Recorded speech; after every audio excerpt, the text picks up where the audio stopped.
Shalom. Shalom. Haleluya, haleluya. Hari ini kita bisa ada di tempat ini semua karena kasih karunia Tuhan. Amin. Haleluya. Sebelum kita mulai ibadah kita, sama-sama kita satukan hati. Kita akan mendeklarasikan Pentakosta 3 dan bagaimana syafaat. Bapak Ibu Saudara dipersilakan untuk berdiri.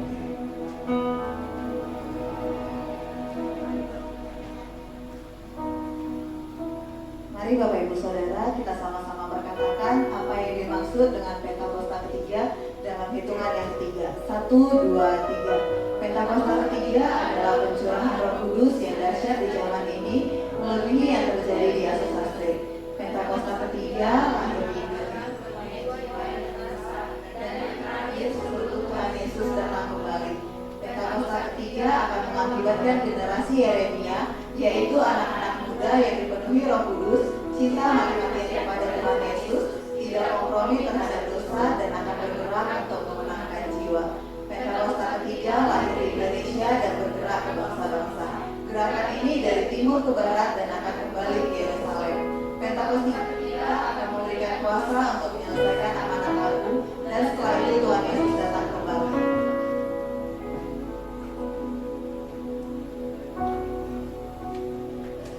Mari Bapak Ibu Saudara kita bersatu dalam doa. Terima kasih Tuhan Yesus, terima kasih ya Bapa. Kami ada di tempat ini semua karena anugerah-Mu ya Tuhan. Terima kasih untuk penyertaan Tuhan sepanjang minggu ini atas setiap kami anak-anak-Mu ya Bapa. Kami datang dengan segala kerendahan hati, dengan segala kelemahan kami ya Tuhan. Kami mau menaikkan doa syukur kami ya Bapa.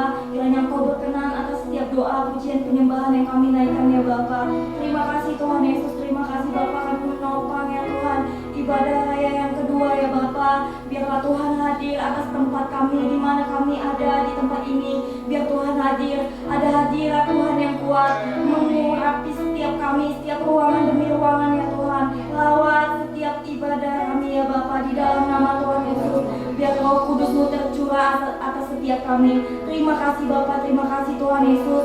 Kami berdoa juga ya Tuhan untuk setiap anak-anak-Mu yang mungkin dalam perjalanan Tuhan, yang percepat setiap langkah mereka ke tempat ini ya Tuhan. Terima kasih Bapa, terima kasih Tuhan. Kami juga berdoa ya Bapa, mengangkat tangan kami untuk pembicara hari ini ya Tuhan, Pastor Chris Silitonga ya Bapa. Biar Tuhan terus urapi, berikan roh hikmat, marifat, kewahyuan yang berasal dari Tuhan, sehingga apapun yang disampaikan hamba-Mu semuanya berasal dari Bapa. Biar perkataan-perkataan ilahi yang keluar setiap dari mulut bibir hamba-Mu ya Bapa, di dalam nama Tuhan Yesus, berbicara secara spesifik melalui hamba-Mu ya Tuhan. Dan juga berdoa ya Bapa, biarlah setiap firman yang ditaburkan tidak kembali sia-sia, melainkan ditabur di tanah yang subur dan akan berbuah pada waktunya, di dalam nama Tuhan Yesus. Biar sukacita yang berasal dari Tuhan terus turun atas setiap kami ya Bapa, di dalam nama Tuhan Yesus. Terima kasih Bapa, terima kasih Tuhan Yesus untuk setiap pekerja-pekerja Tuhan yang melayani Tuhan. Biar Tuhan juga terus urapi, berikan roh unity ya Bapa, di dalam nama Tuhan Yesus. Terima kasih Bapa, terima kasih Tuhan Yesus. Berdoa juga ya Tuhan, mengangkat tangan kami ya Bapa untuk gembala sidang kami, Opa Niko ya Tuhan, dan juga Oma Hermin juga ya Bapa, dan juga wakil gembala-gembala Raya, gembala CK. Tuhan yang memberkati, pakai ya Tuhan lebih lagi, biar setiap pesan-pesan yang berasal dari Tuhan turun atas hamba-Mu ya Bapa. Setiap apapun yang disampaikan, visi misi, semuanya berasal dari Tuhan. Juga berikan kesatuan hati atas setiap gembala-gembala yang ada ya Bapa, di dalam nama Tuhan Yesus. Biarlah penyelesaian amanat agung terus terjadi ya Tuhan. Terima kasih Bapa, terima kasih Tuhan Yesus. Kami berdoa juga mengangkat tangan kami untuk gembala kami di tempat ini, Papa Jo dan Mama Olga ya Tuhan. Dimanapun hamba-Mu berada, kedua hamba-Mu Tuhan terus pakai lebih lagi, urapi, berikan roh hikmah, marifat, kewahyuan yang berasal dari Tuhan, sehingga setiap apapun yang disampaikan hamba-Mu, di mana mereka melayani Engkau, Tuhan terus pakai lebih lagi, di dalam nama Tuhan Yesus. Juga kesehatan mereka, Tuhan berkati, kekuatan Tuhan limpahkan di dalam nama Tuhan Yesus. Kami berdoa ya Bapak untuk keluarga mereka, Tuhan juga berkati, Tuhan berikan kesehatan, setiap yang sakit Tuhan sembuhkan di dalam nama Tuhan Yesus. Terima kasih Bapak, terima kasih Tuhan Yesus. Berdoa juga untuk setiap anak-anak-Mu yang Tuhan tempatkan di gereja ini, di GBI HOJ ya Tuhan. Kami bersatu hati, Tuhan terus pakai menyertai kami dimanapun kami berada ya Bapa, di sekolah-sekolah, di kampus-kampus, di marketplace ya Tuhan, di mana saja ya Bapa. Tuhan tempatkan, Tuhan berkati yang mungkin hari-hari ini ya Bapa, yang mungkin hari-hari ini membutuhkan pekerjaan. Tuhan buka jalan, setiap pintu-pintu yang tertutup Tuhan buka, terobosan Tuhan terus terjadi atas setiap kami di dalam nama Tuhan Yesus. Terima kasih Bapa, terima kasih Tuhan. Setiap yang putus asa Tuhan kembalikan ya Bapa, iman yang kuat yang kembali yang berasal dari Tuhan. Terima kasih Tuhan Yesus, terima kasih Bapa. Kami juga berdoa untuk gerejamu, Tuhan juga berkati keuangannya ya Tuhan, di dalam nama Tuhan Yesus. Terima kasih Bapa, terima kasih Tuhan. Kami berdoa juga mengangkat tangannya ya Bapa untuk bangsa kami. Oh ya laba ya laba ya laba ya laba Tuhan, biar bangsa kami terus aman dalam genggaman tangan Tuhan. Kami mau berkatakan shalom atas bangsa kami. Berkati bangsa kami ya Bapa, pemimpin-pemimpin yang ada, dari yang tertinggi sampai yang terendah ya Tuhan. Semuanya Tuhan urapi, berikan roh takut akan Tuhan. Semuanya ya Bapa, setiap apapun planning atas bangsa kami, semuanya berasal dari Tuhan Yesus. Terima kasih Bapa, terima kasih Tuhan Yesus. Kami berdoa juga ya Bapa untuk setiap anak-anak Tuhan yang Tuhan tempatkan di pemerintahan. Tuhan juga urapi, berikan roh takut akan Tuhan atas setiap mereka ya Bapa. Di dalam nama Tuhan Yesus, kami mau tolak ya Tuhan, kami mau usir segala yang mungkin melakukan yang menghancurkan persatuan bangsa kami. Kami tolak hancurkan di dalam nama Tuhan Yesus. Biar rohnya Tuhan ada atas bangsa kami. Roh Kudus-Mu terus tercurah dari Sabang sampai Merauke, dari Pulau Myanmar sampai Pulau Rote. Semuanya Tuhan urapi di dalam nama Tuhan Yesus. Pencurahan Roh Kudus-Mu terus tercurah ya Bapa. Dan juga kami berdoa, bangkitkan anak-anak-Mu ya Bapa, generasi-generasi kami dari yang terkecil sampai yang tertua ya Tuhan, untuk memberitakan Injil kebenaran-Mu ya Bapa. Biar banyak orang yang datang ketemu Tuhan, mencari wajah-Mu ya Tuhan, di dalam nama Tuhan Yesus. Terima kasih Bapa, kami bawa bangsa kami di dalam tangan Tuhan, baik ekonominya Tuhan urapi ya Bapa. Tuhan yang lemah Tuhan pulihkan di dalam nama Tuhan Yesus. Terima kasih Bapa, terima kasih Tuhan.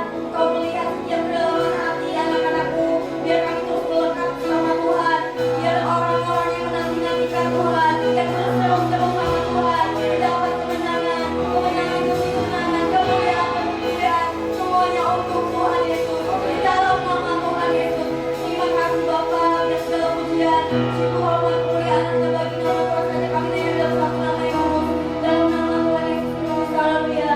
Amin. Mari sama-sama berikan tepuk tangan yang meriah bagi pasangan kita. Semangat, haleluya.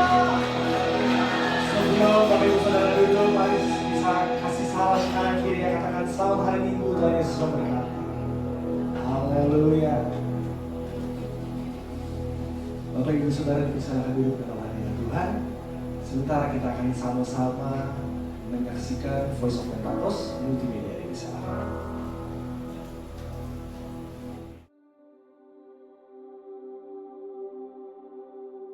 Shalom saudara, sebagai orang percaya, kita sudah sangat akrab dengan sukacita memberi persembahan. Memberi persembahan sudah menjadi bagian tidak terpisahkan dari kehidupan kita, dan tradisi ini telah berlangsung selama ribuan tahun dalam sejarah gereja. Hari-hari ini, banyak pertanyaan yang muncul seputar memberikan persembahan. Apakah kita masih perlu memberikan persembahan? Bagaimana jika sedang mengalami situasi sulit, seperti kehilangan pekerjaan, sakit, musibah, atau bencana? Mungkinkah kita tetap memberi persembahan? Pada Voice of Pentecost kali ini, kita akan membahas tentang covenantal offering, persembahan perjanjian. Kita perlu pahami bahwa memberi persembahan adalah salah satu bentuk nyata dari ekspresi penyembahan, sekaligus bukti penyerahan total kepada Tuhan. Pemahaman inilah yang jadi fondasi kuat dalam memberikan persembahan, dan bukan didasarkan pada kemampuan menurut pandangan kita sendiri, bahkan di tengah situasi sulit. Untuk membahas tentang covenantal offering, kita perlu memiliki covenantal relationship terlebih dahulu. Covenantal relationship adalah hubungan yang terikat oleh janji yang kuat dengan Tuhan, berdasarkan kekayaan hikmat firman-Nya. Firman Tuhanlah yang menjadi petunjuk hidup kita dalam berelasi dengan Tuhan. Istimewanya, kita memiliki Roh Kudus dari Kristus, seperti tertulis dalam 2 Korintus 3 ayat 17-18. Ini adalah anugerah yang luar biasa, sehingga kita dapat melakukan kehendak Tuhan dengan sukarela, bukan karena paksaan. Nah, saat kita memberi kepada Tuhan, kita melakukannya dengan sukarela sebagai bagian dari hubungan perjanjian kita dengannya. Inilah yang disebut dengan covenantal offering, persembahan yang didasarkan pada hubungan perjanjian antara manusia dengan Tuhan. Dalam perjanjian lama, Kitab Imamat mencatat ada 5 jenis korban persembahan yang diberikan oleh umat Israel kepada Tuhan. Korban bakaran, korban sajian, korban keselamatan, korban penghapus dosa, dan korban penebus salah. Namun, kelima korban tersebut telah digenapi melalui pengorbanan Tuhan Yesus untuk menebus kita dari belenggu dosa. Berarti, apakah kita sudah tidak perlu memberikan persembahan lagi? Eits, bukan begitu. Justru, pengorbanan Tuhan Yesus di kayu salib menjadi teladan yang baik dalam memberikan covenantal offering dengan kerelaan hati. Dalam Yohanes 10 ayat 18 tertulis, "Tidak seorang pun mengambilnya daripadaku, melainkan aku memberikannya menurut kehendakku sendiri. Aku berkuasa memberikannya dan berkuasa mengambilnya kembali. Inilah tugas yang kuterima dari Bapakku." Di satu sisi, Yesus diwajibkan mengalami penderitaan salib sebagai anak domba Allah. Di sisi lain, ia melakukannya dengan sukarela. Mengapa? Karena ia setia pada perjanjian kasih Allah kepada kita. Tuhan telah terlebih dahulu mengasihi dan memberkati kita, sehingga sudah sepatutnya kita memberi persembahan kepadanya sebagai wujud mengekspresikan penyembahan dengan cara yang dikenan Tuhan. Dalam praktiknya, covenantal offering dapat diwujudkan melalui persembahan persepuluhan, persembahan sulung, dan komitmen mendukung proyek pekerjaan Tuhan sesuai tuntunan Roh Kudus. Dengan demikian, covenantal offering mencerminkan bagaimana kita mengasihi dan menyembah Tuhan, serta menjadi bentuk penyerahan total hidup kita kepadanya. Namun, jangan sampai pemberian persembahan ini mengabaikan prinsip keadilan, belas kasihan, dan kesetiaan. Kita juga perlu memahami pentingnya memberi secara horizontal, yaitu kepada sesama yang membutuhkan. Ini juga merupakan tugas kita dan bagian penting dalam pandangan Tuhan. Meski demikian, persembahan perjanjian kepada Tuhan tetap perlu diutamakan. Jadi, apakah kita masih perlu memberikan persembahan, bahkan di waktu sulit? Jawabannya, iya. Ingat, persembahan adalah ekspresi penyembahan kepada Tuhan yang telah memberikan anugerah terbaik bagi kita.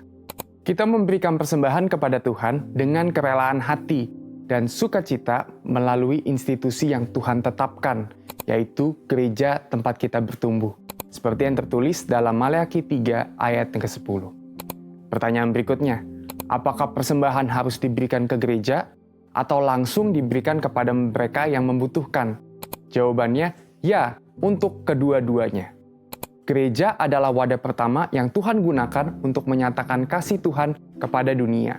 Tapi, saudara juga bisa loh langsung memberi kepada yang membutuhkan sesuai tuntunan Roh Kudus.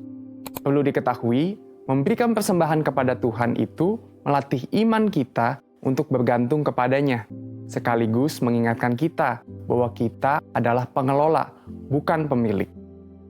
Mari kita terus jaga hubungan kita dengan Tuhan dalam segala keadaan. Berikanlah covenantal offering kepada Tuhan, karena Tuhan telah terlebih dahulu memberkati kita dan membawa kita masuk ke dalam hubungan perjanjian dengannya. Jadi, tunggu apa lagi? Mari memberi dengan penuh sukacita. Untuk penjelasan lebih lengkap dari tim teologi kami, silakan scan QR Code yang tersedia atau buka website kami di gbigatsu.id. Tuhan Yesus memberkati.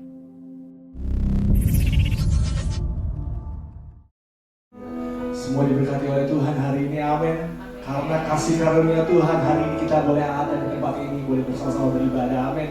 Haleluya, haleluya. Mari kita siapkan hati kita, membawa pujian penyembahan kita di hadapan Tuhan. Kami bersyukur buat kasih setia-Mu Tuhan. Terima kasih buat kebaikan Tuhan yang berlimpah. Biarlah hari ini Tuhan, kami terus boleh merayakan kasih setia dan kebaikan-Mu. Makasih Tuhan untuk penyertaan-Mu. Kalau hari ini kami bisa melihat bahwa Kau baik, itu semua anugerah. Makasih Tuhan, terima kasih. Biarlah manis Kau dengar setiap pujian penyembahan kami.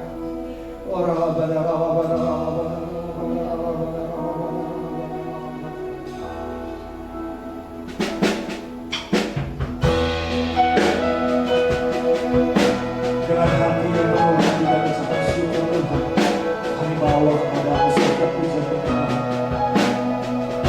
Terima kasih begitu indah. Terima kasih.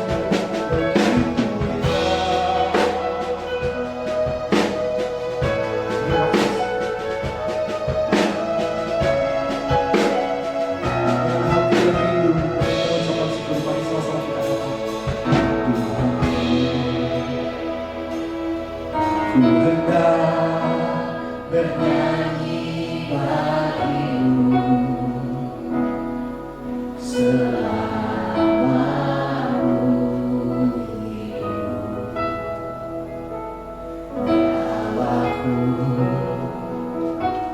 aku hendak bermazmur bagimu selagi hidup ada.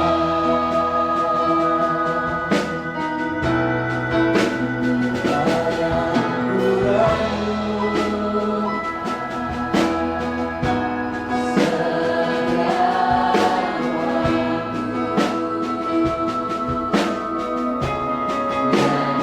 hujan dan kepadamu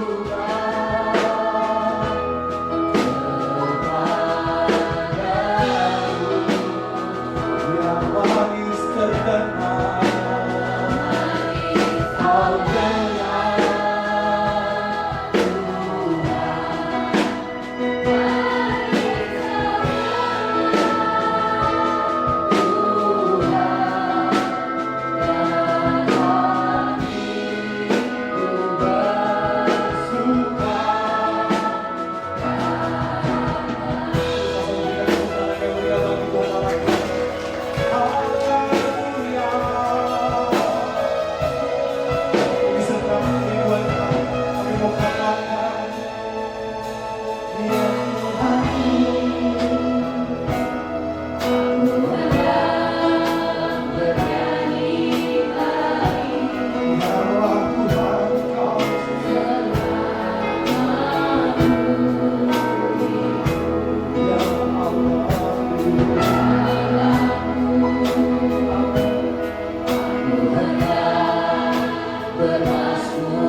pujian penyembahan kami. Mari sama-sama kita katakan, dan Tuhanku, aku bernyanyi lagi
sejenak di hadapan Tuhan. Membawa sejenak pujian syukur kita di hadapan Tuhan.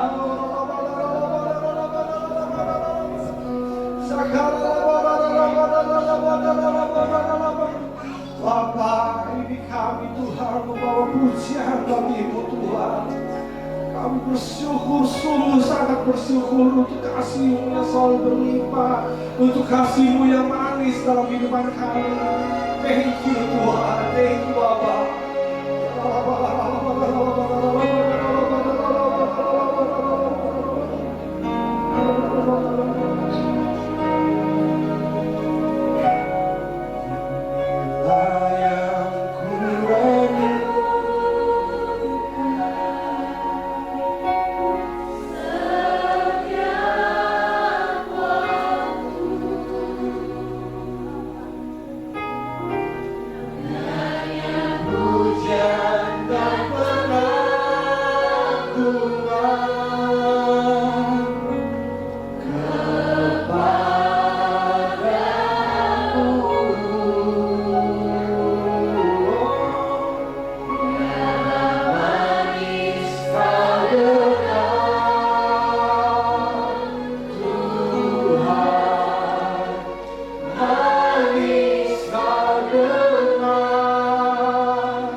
amin. Dan dialah Allah yang menjadi sumber kekuatan kita, amin. Haleluya. Oleh sebab itu mari sama-sama kita penuh iman. Kita mau katakan, Allah sumber kuatku, Allah sumber kuatku, Allah sumber kuatku, Allah sumber kuatku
dan padaku sama.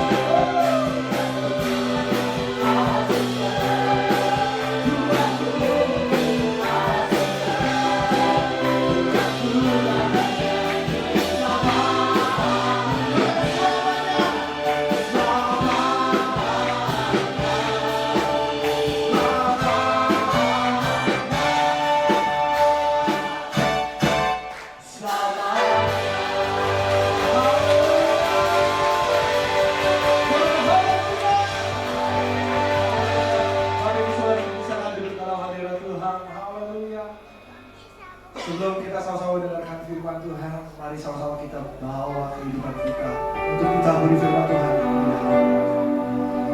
Dialah segalanya dalam kehidupan kita, Dia yang menjadi sumber kehidupan kita. Oleh sebab itu, mari sama-sama kita bawa hati kita ke hadapan Tuhan. Ya Allah,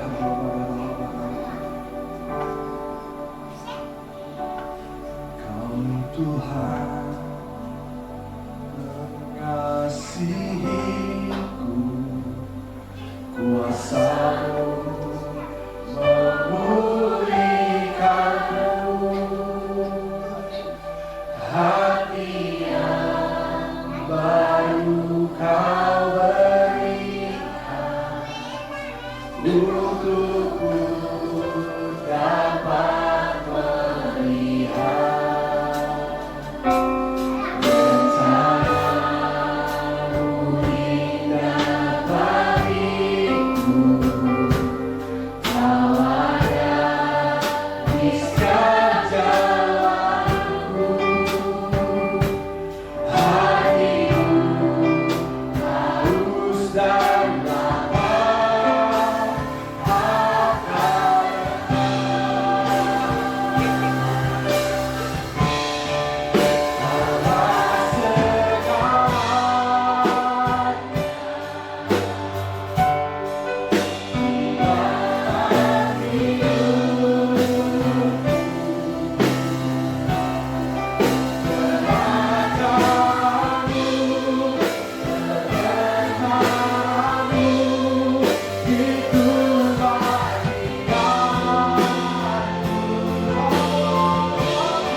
Sungguh suatu sukacita bisa berada di antara Bapak Ibu Saudara sekalian. Haleluya.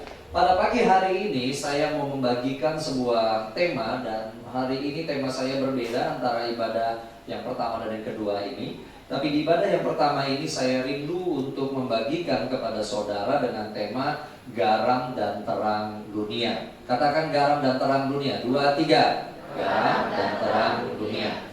Saudara-saudara, saya harus akui selama beberapa minggu terakhir, atau tepatnya 2 bulan terakhir ini, saya itu memperhatikan Indonesia itu rada-rada galau, saudara. Ya, saya nggak tahu dengan saudara memperhatikan kondisi bangsa dan negeri kita ini bagaimana, tetapi dengan berbagai macam kejadian, dan bahkan sampai hari ini saja mahasiswa masih banyak ya, walaupun sudah agak berkurang ya, berdemo di Jakarta dan di kota-kota lain begitu. Tetapi banyak hal yang kemudian membuat saya itu agak miris. Istri saya lebih kenal saya, dia akan mengatakan sebenarnya lebih daripada yang baru saya ngomong tadi begitu ya. Saya bingung, aduh Tuhan, nih bagaimana ya, korupsi kok kelihatannya biasa, dianggap biasa. Lalu kalau dibilang anak generasi Z dan millennials kalau ngomong suka asbun, ini juga penyelenggara negara juga banyak yang asbun. Tahu asbun, asal bunyi begitu ngomongnya, ya kan. Lalu kurs rupiah terhadap dolar ini makin dolarnya makin naik. Saham-saham walaupun sekarang sudah mulai stabil dan yang lain-lain, tapi turun. Sampai akhirnya beberapa waktu lalu di TikTok ada anak muda yang bikin lagu sekolah minggu tuh plesetan keadaan ekonomi. Setinggi-tingginya dolar, lebih tinggi kasih Yesusku. Sedalam-dalamnya saham, lebih dalam kasih Yesusku. Agak nyenyein gitu kata orang Jawa. Tetapi ya agak gimana begitu ya. Satu sisi saya setuju dengan program bahwa anak-anak harus dikasih makanan yang bervitamin, bermineral, begitu ya. Karena pintar itu tidak cukup hanya dari belajar saja, asupan otak juga harus perlu. On the other hand, kita melihat dan kita nggak usah tutup mata, begitu banyak program yang seharusnya menambah gizi malah jadi aneh-aneh. Ya kan, tahu basi, apalagi itu makanan basi. Kemarin agak heboh, ada kepala sekolah marah-marah, tahunya basi, nasinya basi, tempenya basi, ikannya, lelenya masih hidup di dalam box itu. Ya, udah sampai kayak begitu, ya kan? Tapi on the other hand, gereja kita di Papua, di NTT, ya, itu mengatakan, oh ini programnya bagus, anak-anak jadinya nggak cuma makan papeda doang. Oh ya bagus lah, puji Tuhan kalau memang itu berjalan ya. Begitu banyak hal-hal yang Kalau kita melihat Indonesia, PowerPoint ini maju saja, tunjukkan Indonesia, begitu ya. Di tengah kemegahan ibu kota Jakarta dan yang lain-lain, tetapi begitu banyak yang rasanya itu hambar dan meredup. Di tengah-tengah seperti itu, banyak anggota PUL tanya sama saya, Pastor, apa yang harus kami bagikan kepada anggota PUL di tengah situasi seperti ini? Semua orang agak bingung, dibilang kerugian enggak, dibilang untung juga enggak, pada bingung. Orang-orang benar di penjara, orang yang bikin salah keputusan dalam bisnis di penjara, padahal itu adalah risiko bisnis, dan yang lain-lain. Apa yang harus kita bicarakan mengenai Indonesia dan bagaimana membalut jemaat di dalam keadaan seperti ini? Saudara, kalau hamba Tuhan yang di depan ini aja bingung melihat situasi seperti ini, lalu apa yang mau dibagikan? Pertanyaan kan begitu. Tapi kemudian saya tanya sama Tuhan, Tuhan berikan bicara sama saya terlebih dahulu. Engkau harus bicara dulu kepada saya sebagai hamba Tuhan, baru saya bisa bicara sama jemaat, baru saya bisa membagikan. Sebab kalau roh dari pendetanya aja sudah nggak jelas, bagaimana kemudian jemaat bisa bertahan? Dan sangat menarik di tengah pergumulan saya melihat situasi seperti ini, Tuhan memberikan ayat kepada saya yang kalau dibaca sekilas, loh Tuhan ini perintah lagi. Lagi-lagi perintah dan perintah lagi. Kami lagi membutuhkan ayat, kami lagi membutuhkan tuntunan di mana kami dibalut, kami dipeluk, kami dikatakan everything will be alright. Kita membutuhkan itu. And yet ketika Tuhan bicara sama saya, diberikan ayat yang kalau dibaca sekilas mengenai garam dan terang, perintah lagi, perintah lagi. Tapi ketika saya akhirnya menyerah kepada Roh Kudus dan tanya, oke Tuhan, saya membutuhkan pembalutan, saya membutuhkan suatu perangkulan, saya membutuhkan suatu hugging, tapi ini ayatnya yang muncul, berarti disinilah jawabannya. Dan ketika saya bacakan dan renungkan, saya menemukan ternyata di situ di ayat yang sepertinya kalimat perintah, tetapi ternyata di situ penghiburan dan kekuatan yang kita butuhkan. Dan hari ini di ibadah pertama ini saya rindu untuk membagikan apa yang saya dapatkan tersebut. Mari kita baca dari Matius 5 ayat 13 sampai 16. Saya menggunakan terjemahan baru 2, saudara-saudara bebas menggunakan versi yang mana saja, tidak menjadi masalah. Ini adalah perkataan Tuhan Yesus sendiri waktu dia mengajar dan masih rangkaian dari khotbah di bukit. Saya bacakan bagi Bapak Ibu Saudara. Kamu adalah garam dunia. Stop di sini dulu. Ayo tepuk badan sendiri, katakan saya garam dunia. 2, 3. Saya garam dunia. Jika garam itu menjadi tawar, dengan apakah ia diasingkan? Tidak ada lagi gunanya selain dibuang dan diinjak orang.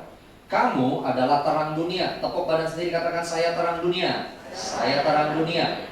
Kota yang terletak di atas gunung tidak mungkin disembunyikan. Lagi pula orang tidak menyalakan pelita lalu meletakkannya di bawah tempayan, melainkan di atas kaki pelita sehingga memberi terang kepada semua orang di dalam rumah itu. Demikianlah hendaknya terangmu bercahaya di depan orang, supaya mereka melihat perbuatanmu yang baik dan memuliakan Bapamu di surga. Yang percaya firman Tuhan memberikan kekuatan, katakan amin. Katakan amin. Beri tepuk tangan kemuliaan dulu yuk buat Tuhan. Haleluya.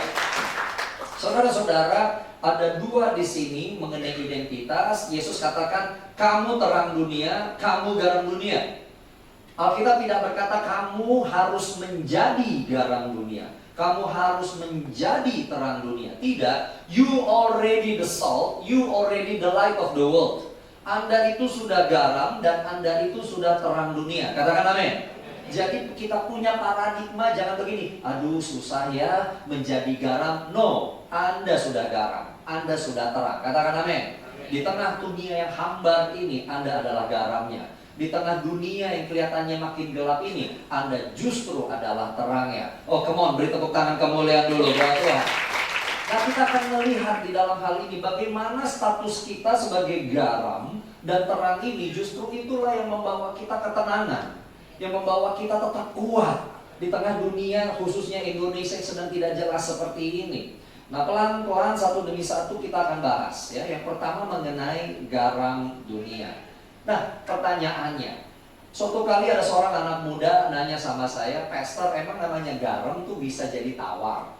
Ya ini memang susah ya, karena di Indonesia kita melihat garam nggak mungkin jadi tawar. Anda ambil garam masukkan ke makanan, ya dia larut. Gimana caranya garam itu menjadi tawar? Apakah Alkitab salah, ataukah Yesus salah mengkutip, ataukah ini cuma menjadi sebuah gambaran saja? No, saudara, ternyata ini ada sesuatu yang luar biasa. Mari kita mengenali garam yang Tuhan Yesus maksudkan. Belajar sedikit ya, Pastor Chris pengajaran suka memberikan informasi agak banyak supaya Anda dapat sesuatu dari informasi itu.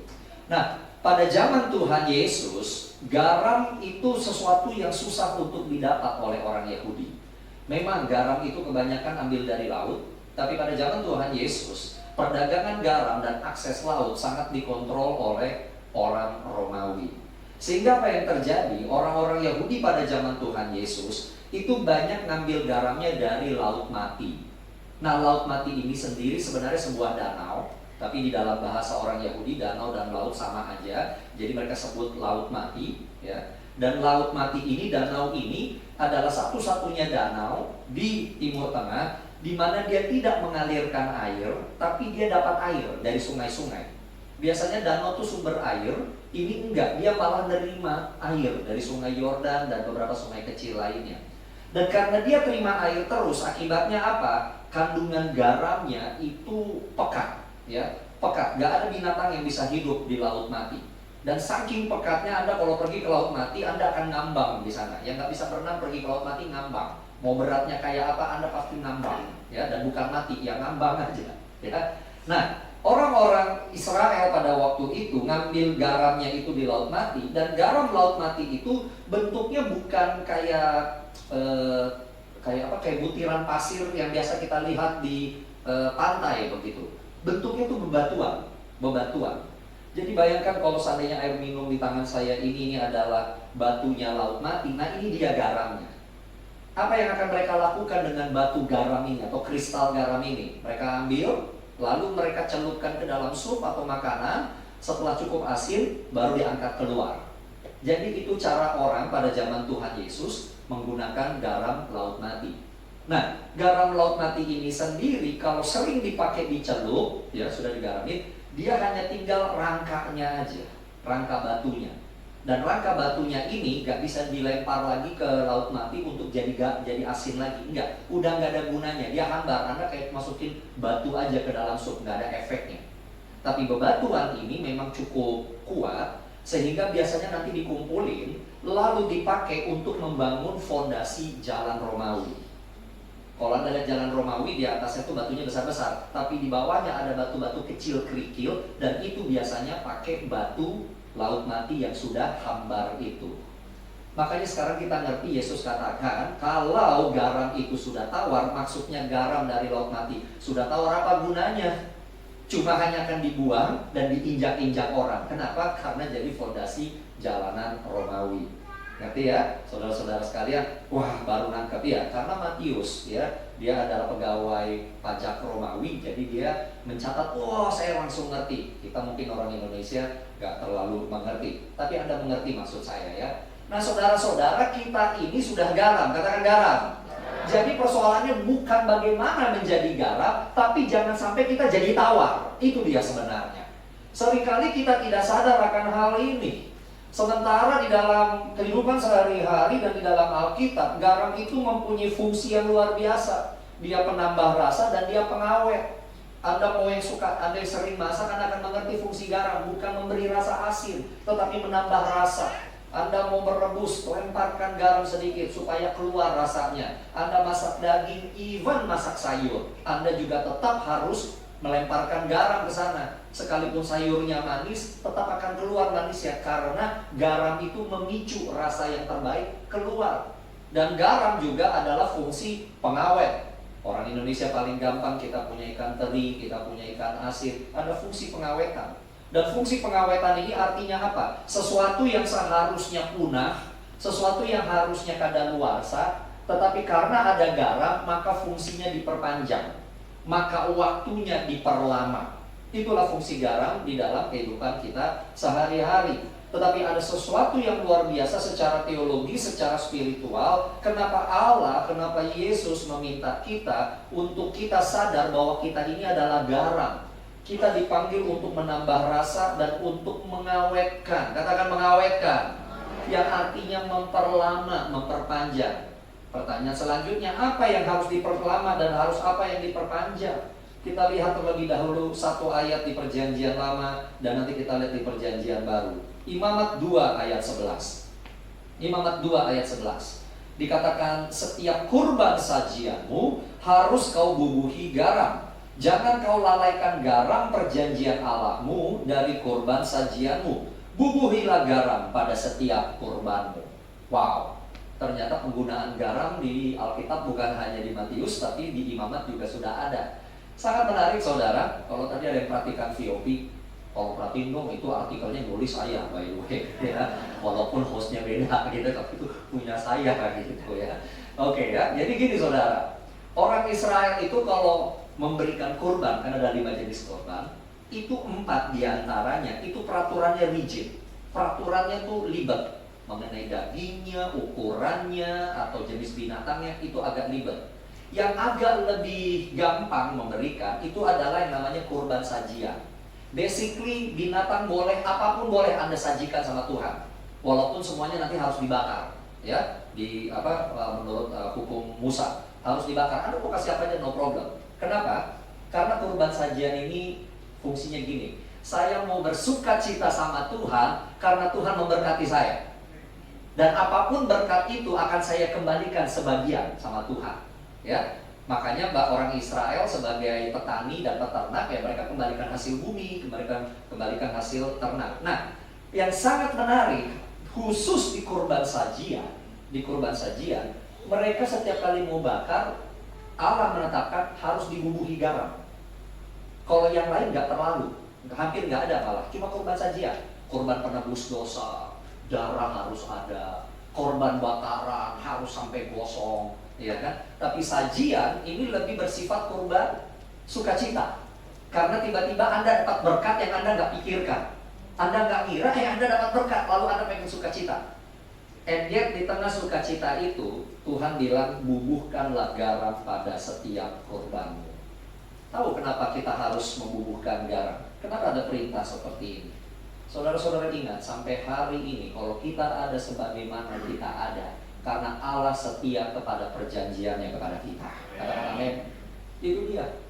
Jadi setiap kali garam diberikan, itu orang Israel diingatkan. Itu bukan karena macam-macam kamu bisa dapat hal itu, bukan karena kamu kuat dan gagahmu, itu karena Tuhan setia kepada perjanjian sehingga engkau diberkati, sehingga engkau dijaga, sehingga engkau dibela, engkau tetap menjadi biji mata kesayangannya Tuhan. Lihat, setiap kali Bapak Ibu Saudara, jangan kita lupa kita ada sebagaimana kita ada karena Tuhan setia sama kita. Katakan amin. Saya tahu mungkin saudara-saudara sedang ada yang kesulitan, baik secara finansial, mungkin secara kesehatan, mungkin secara pekerjaan. And yet here you are. Faktanya disinilah saudara ada hari ini.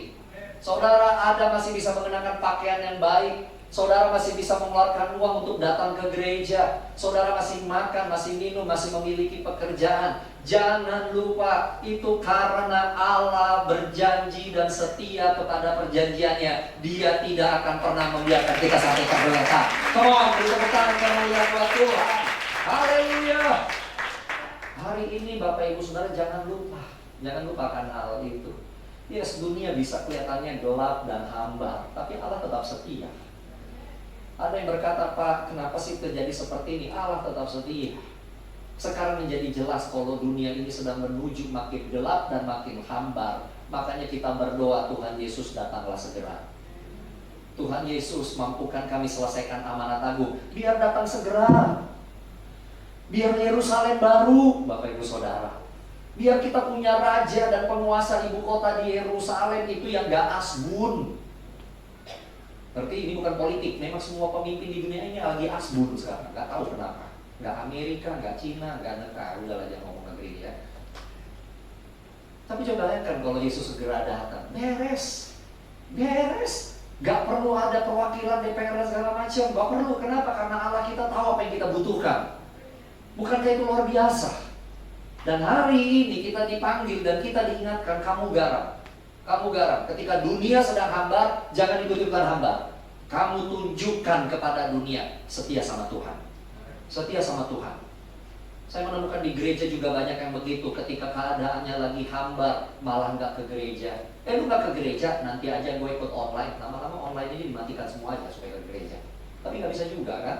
Kegiatan online tetap harus dijalankan. Kalau dia sakit di rumah, emergency, kan tetap dia punya harus akses untuk ibadah juga. Tapi lucunya manusia tuh aneh. Ketika lagi dalam gelap atau hambar, malah ngambek sama Tuhan. Padahal bukan Tuhan yang bikin itu hambar dan gelap.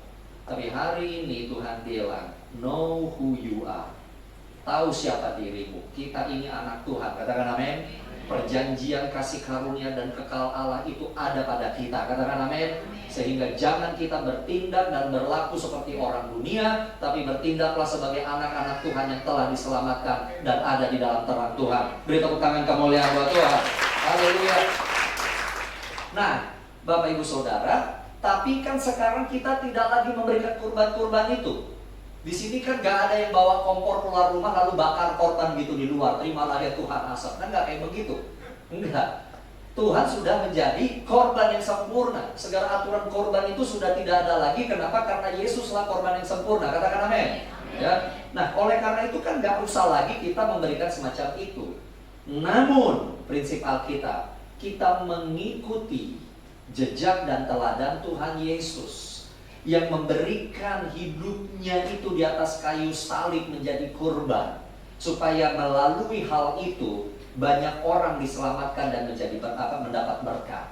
Hari ini itulah yang kita ikuti, prinsip ini. Makanya Paulus berkata dalam Roma 12 ayat 1, karena itu saudara-saudara. Kalau Anda mendengar kata karena itu, baca ayat sebelumnya.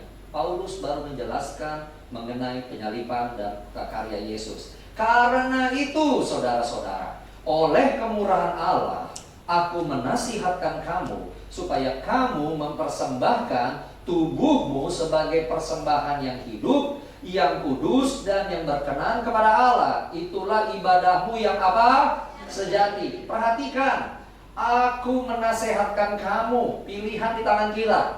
Paulus gak bilang, hei lakukan ini, kalau nggak ke neraka kalian. Enggak kayak begitu Paulus bilang. Aku menasehatkan.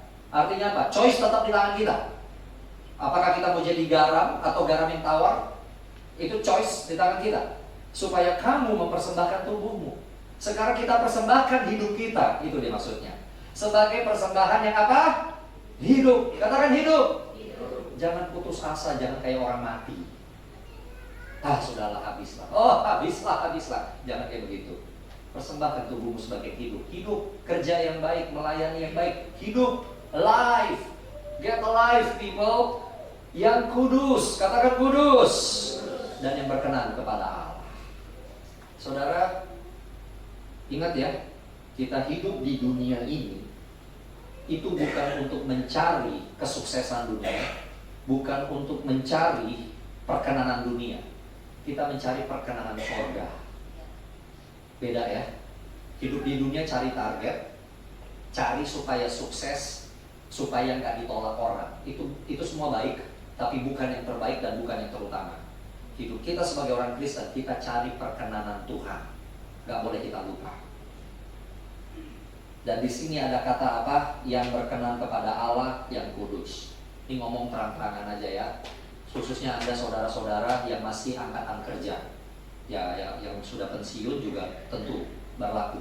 Tapi Anda yang di angkatan kerja swasta maupun negeri, sipil maupun militer, please hidup yang berkenan sama Tuhan, yang kudus, yang kudus, yang kudus, yang kudus.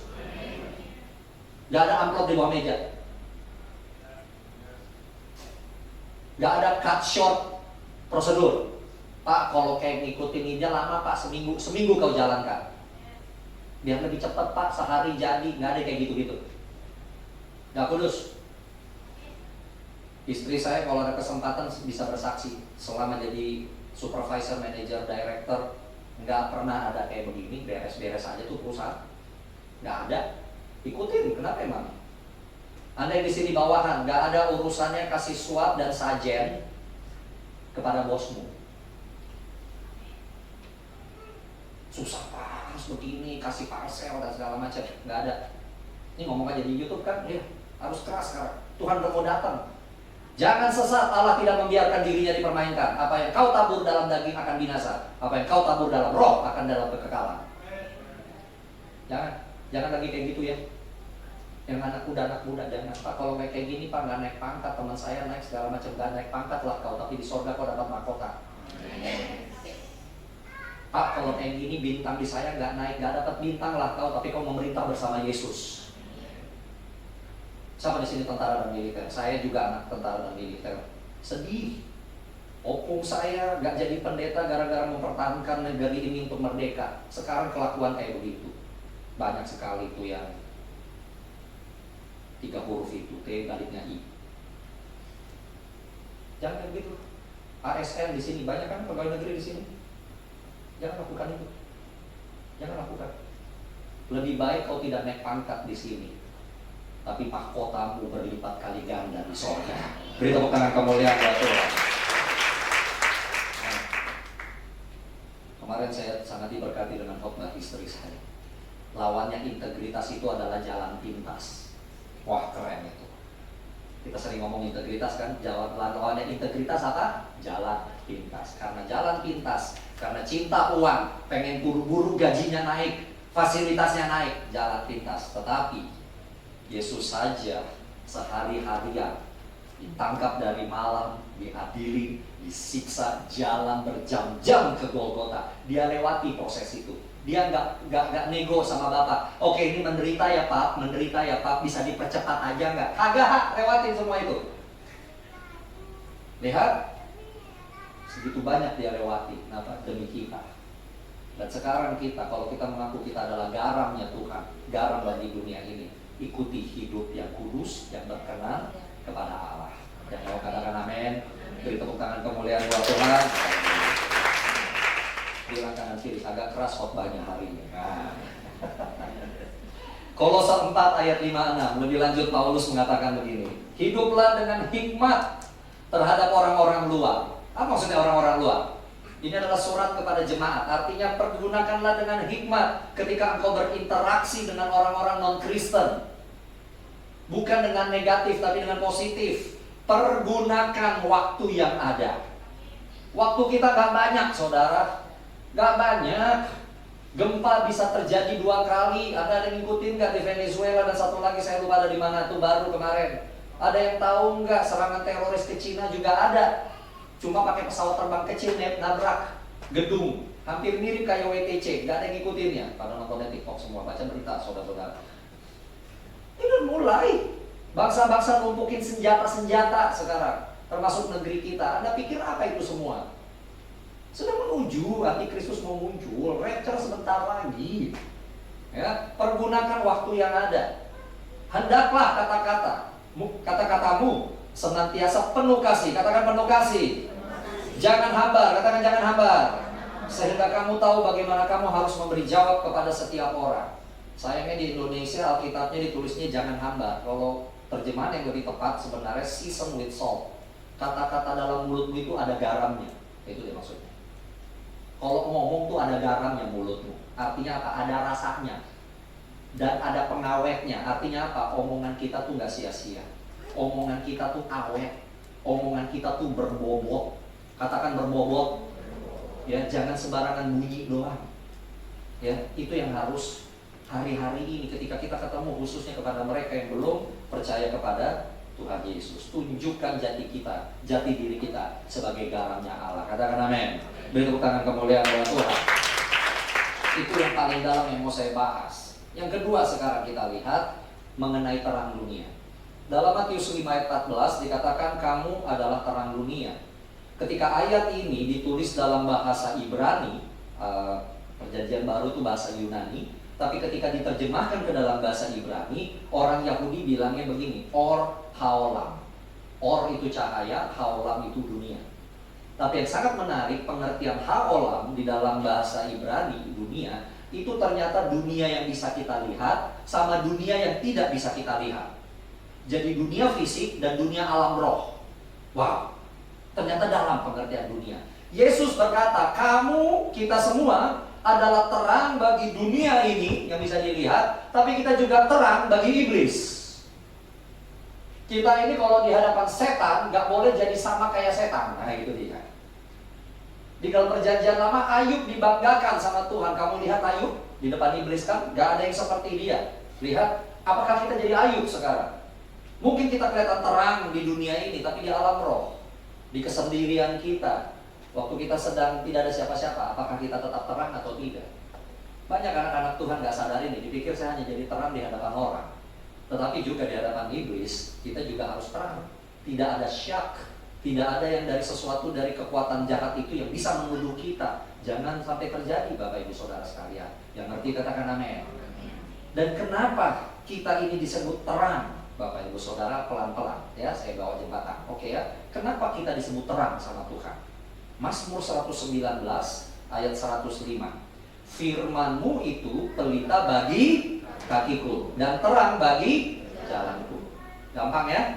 Bahwa kita tahu firman itu, firman Tuhan, Alkitab itu adalah terang. Terang, oke. Tapi kan itu firman, Pak. Sementara Yesus tadi berkata kita yang adalah terang. Apakah artinya saya boleh buat ayat saya sendiri gitu? Kris pasal 1 ayat 20 begitu? Kan tidak. Jadi maksudnya apa? Baca lagi baik-baik yang Tuhan Yesus ajarkan di Yohanes 8 ayat 12. Yohanes 8 ayat 12 dikatakan, Yesus berkata lagi kepada mereka, Akulah terang dunia. Siapa mengikut aku, ia tidak akan berjalan dalam kegelapan, melainkan ia akan apa? Mempunyai terang kehidupan. Saudara perhatikan ada yang aneh nggak ayat ini? Agak aneh sebenarnya menurut saya. Tahu kenapa? Karena statement yang terakhir itu. Tadi kan dikatakan kalau kamu ya berjalan, siapa mengikut aku, ia tidak akan berjalan dalam kegelapan, melainkan kok mempunyai, mestinya kan berjalan dalam terang. Betul ya? Barang siapa mengikut aku, dia tidak akan berjalan dalam kegelapan, tapi dia akan berjalan dalam terang. Logikanya kan begitu. Tapi Yesus bilang, barang siapa mengikut aku, ia tidak akan berjalan dalam kegelapan, melainkan ia akan mempunyai terang kehidupan. Siapa yang ngikut Yesus, bukan hanya jalannya diterangi, tetapi terang itu ada di dalam dia. Karena Yesus adalah Sang Firman. Yesuslah terang itu. Kita disebut terang bukan karena kita berjalan dalam terang, tapi karena terang itu ada dalam kita.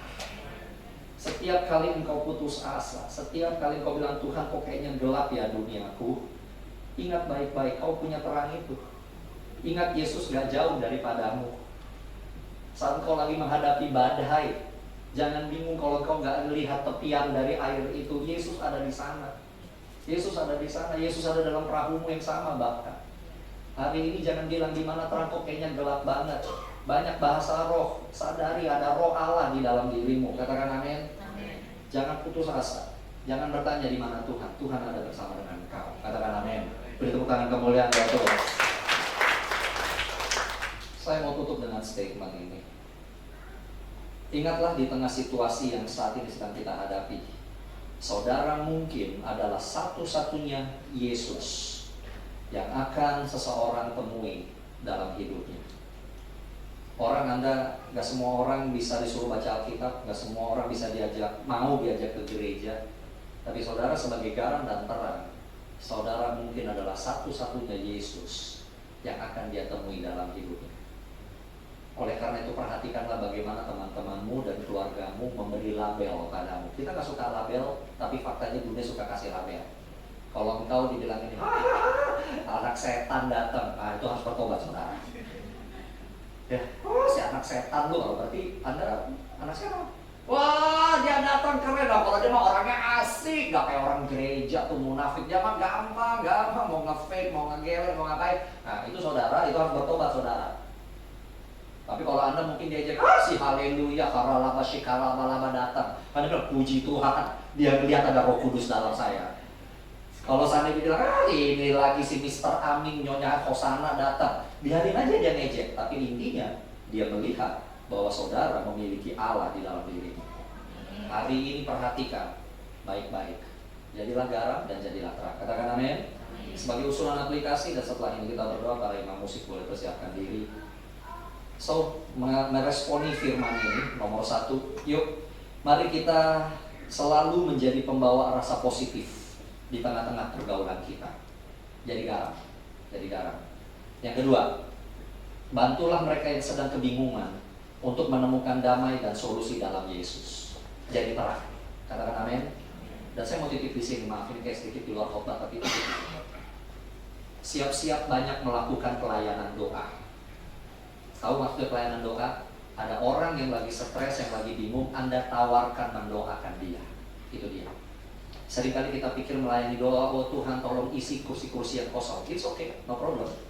Tapi sekarang Anda menawarkan pelayanan doa. Siapapun dia, apapun agamanya, tawarkan doa. Saya bukan Kristen, Tuhan gua memberikan kesembuhan sekalipun lu gak percaya sama Tuhan gua. Itu kan di Alkitab.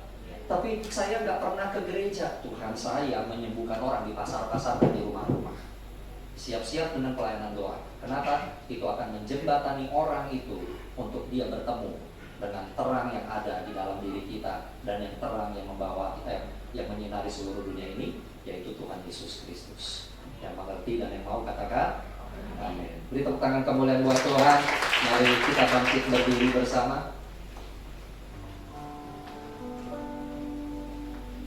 Terpujilah Tuhan Yesus, ditinggikan di atas pujian,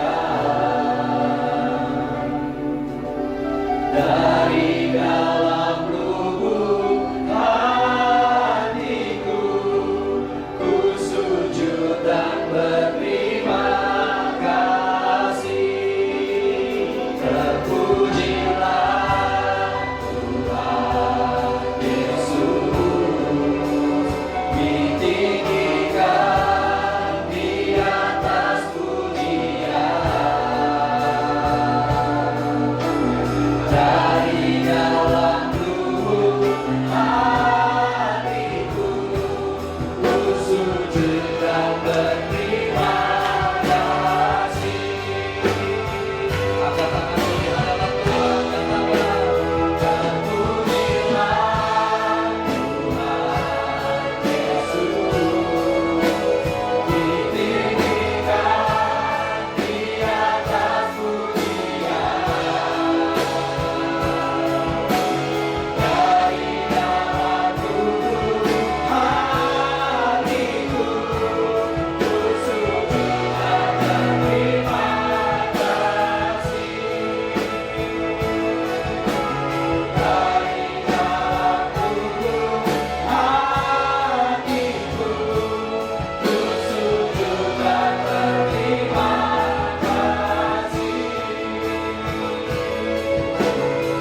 Dari dalam lubuk hatiku ku sujud dan berterima kasih.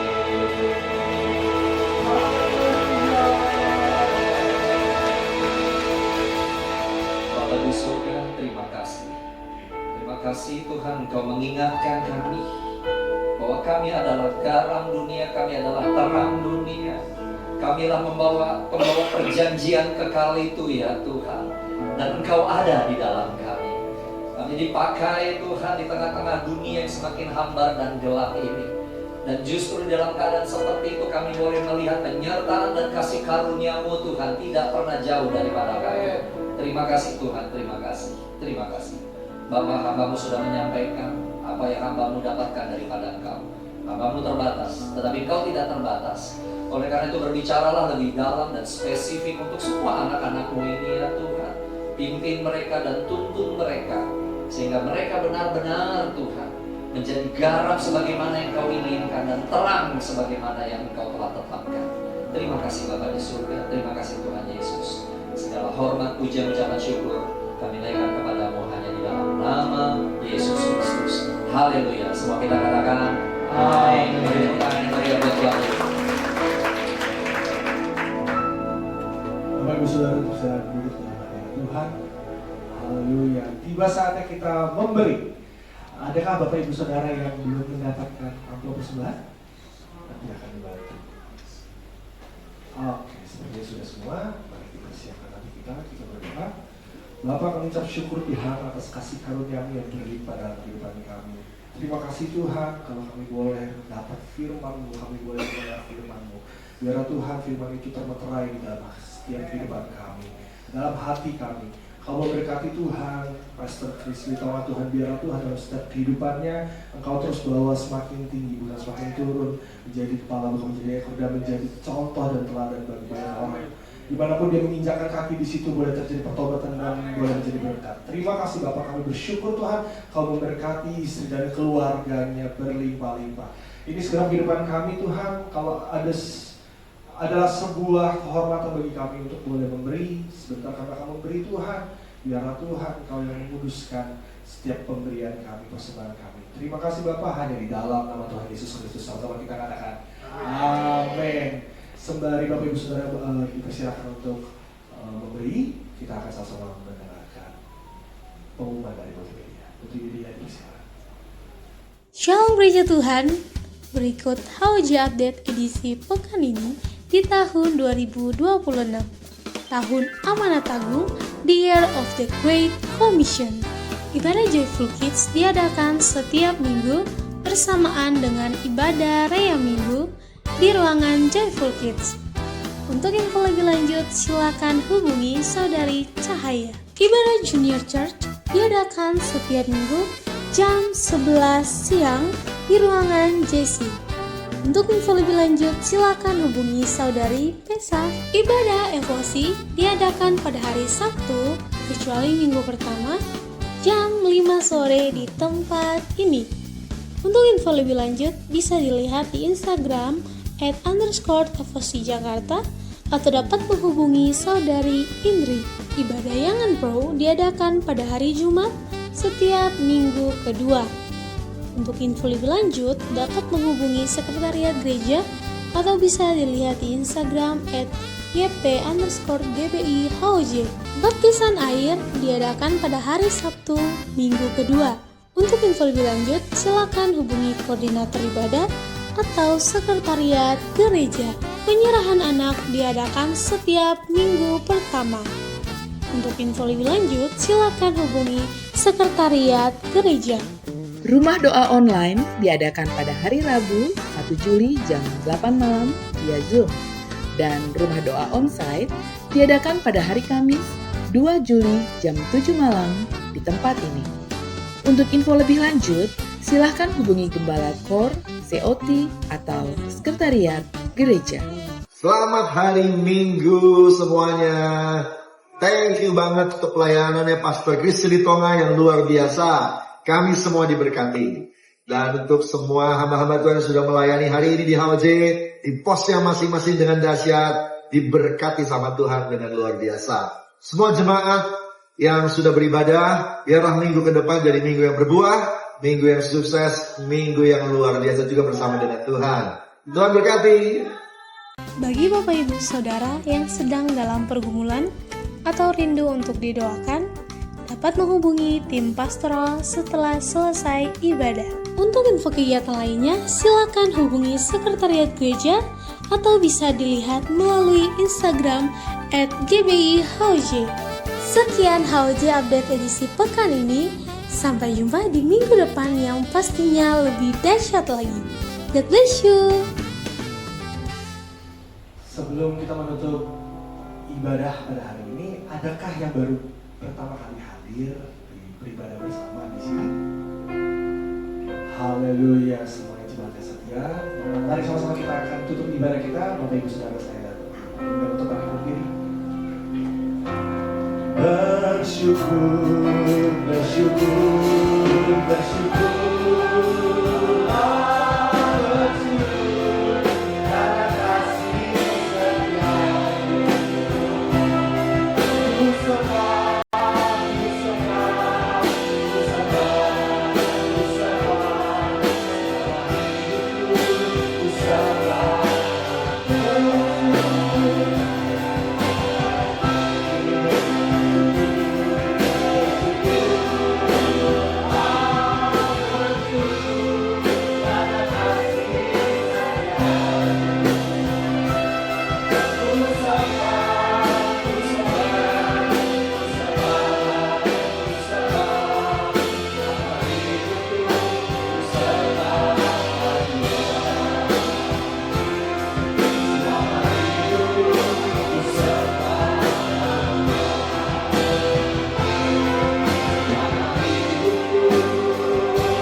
hati dan pikiranmu kepada Tuhan, angkat kedua belah tanganmu dan pulanglah bawa doa, membawa berkat Tuhan. Segala kasih karunia yang berlimpah-limpah dari Allah Bapa di surga, yang Dia curahkan dan buktikan di dalam Tuhan kita Yesus Kristus, hikmat persekutuan dan urapan yang manis daripada Roh Kudus menyertai saudara-saudara sekalian mulai hari ini sampai Dia datang menjemput kita, bahkan bertemu di awan-awan, bahkan kekal sampai selama-lamanya. Semua yang percaya diberkati oleh Tuhan katakan amin.